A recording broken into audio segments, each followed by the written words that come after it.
ang ikaupat si Jesus gilatos ug gipurong-purongan og mga tunog. Nagasimba kami kanimo o Kristo, nagadayon kami kanimo. Katungod sa Santos sa cross, itubos mo ang kalibutan.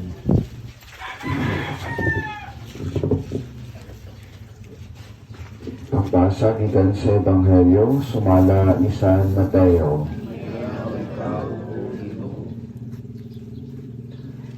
Ipasulod sa Jesus sa mga sundalong Romano sa palasyo sa gobernador ug ang tibok tropa mialirong kaniya. Gihubuan siya sa sapot ug gisidinaag morado sa usa ka sundalo. Naghimo sila korona sa mga tunog nga gipahaon sa ulo ug gipakupot og bagakay sa tuong kamot. Nang luhod sila tubangan ni Jesus ug gibugal-bugalan siya sa pag-ingon, mabuhi ang hari sa mga Hudyo.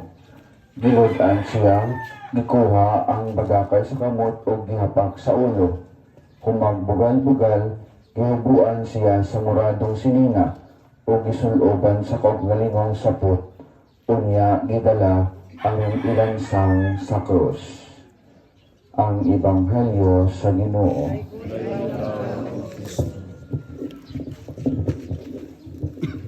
Pamalandong. Kasagaran, mapasakita nato ang uban, pinaagi sa atong mga pulong ug buhat.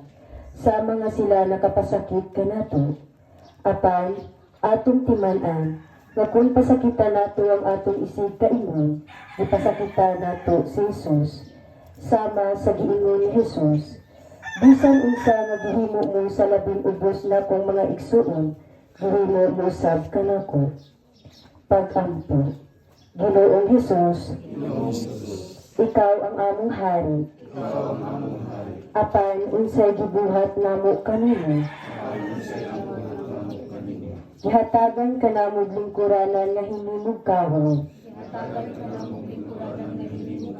O gipurong-purongan og tunog.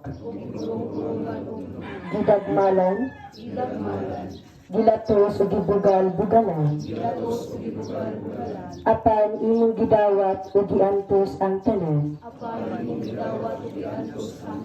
Nganong giagwanta mo ang pagsilot o pag-insulto kanimo Ginoo.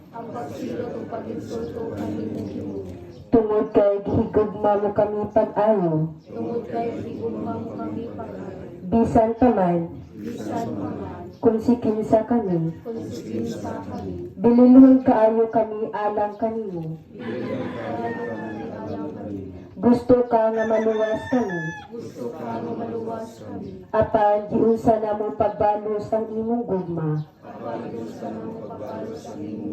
Mitalikod kami kanimo sa daghang mga paagi. Nahadlo kami musunod kanimo.